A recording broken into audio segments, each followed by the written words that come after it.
This is level P, list 5, and we're doing the day 1 page. And on this page, we're revising the long E sound where we're using EA. So we've got heap, deal, beat, feat, treat, sneak, reach, preach, beacon, treason.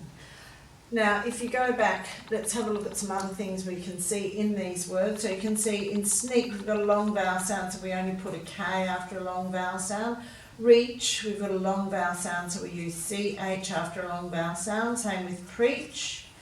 Beacon, just be careful and aware that it's on at the end. We tend to give that a schwat sound, as in beacon, treason, but it should be ON. So to make it easier to spell, you're best to say beacon, treason.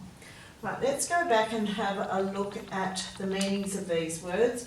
So heap means a pile of something.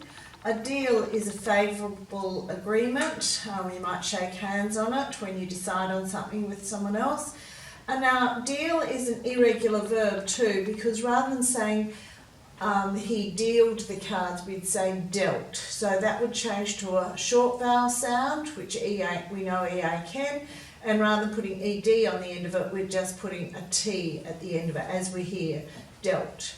Now, beat means to hit something or to win something. So you might beat a drum or you might beat someone in a race, which means you win.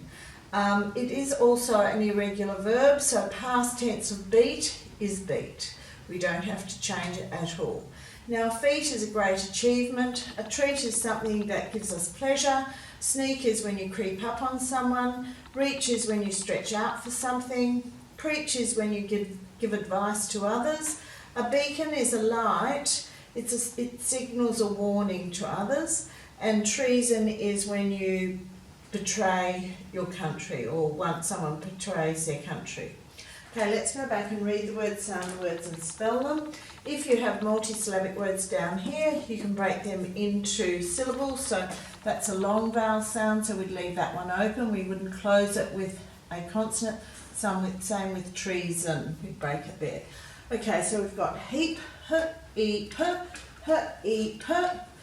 heap, H-E-A-P, H-E-A-P, H-E-A-P, cover it and write it 3 times, and then check when you finish to make sure that you haven't made any mistakes. If you have, then go back and correct them.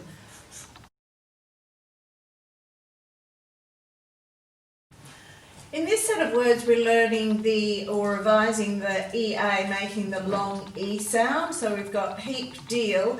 Now in deal, after a long vowel sound, you know you only put 1 L. Short word, long vowel sound, 1 L. And the same rule goes for sneak, where we have a long vowel sound and we just put the K, not the CK. Same rule for reach and preach, where we use CH after a long vowel sound in a short word. Now, beacon and treason, I'd suggest you say to spell, so beacon, treason, and that'll make sure that you get that correct ending on there. Now, all you have to do in this section is finish the words off and write them next to their correct meaning. Down the bottom, we've given you a proofreading exercise, so you have to find which word is wrong in each sentence. I'd suggest you highlight it, and then when you've highlighted the word in each sentence, go back and write the words correctly. In P5 Day 3, we're looking to fill in the missing list word with the correct extension. So these are your list words up here. And then down the bottom, you have to fill in the gap with the missing verb in its extension form. So you're going to have to work out what the tense is and use the verb in its correct form in each of those sentences.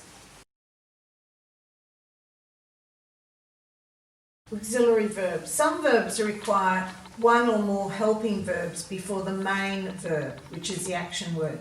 So we've given you a list of some of the helping verbs you could use.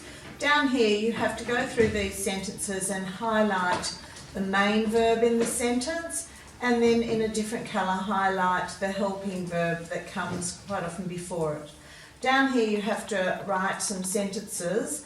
You need a main verb in the sentence, and then you have to use this helping verb before that verb. So have a think about that carefully, how you're going to structure that sentence.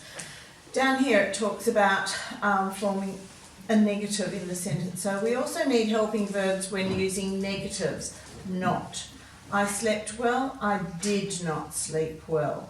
So you've got to rewrite these sentences as a negative using a helping verb and not. So you've got verb, helping verb, and the word not. So you've got to change the verb probably in this as well. So put a little note there. The form of the main verb will also change slightly. So the cow ate some grass, so you've got to put it into a sentence. So you're telling the reader that the cow did not eat some grass.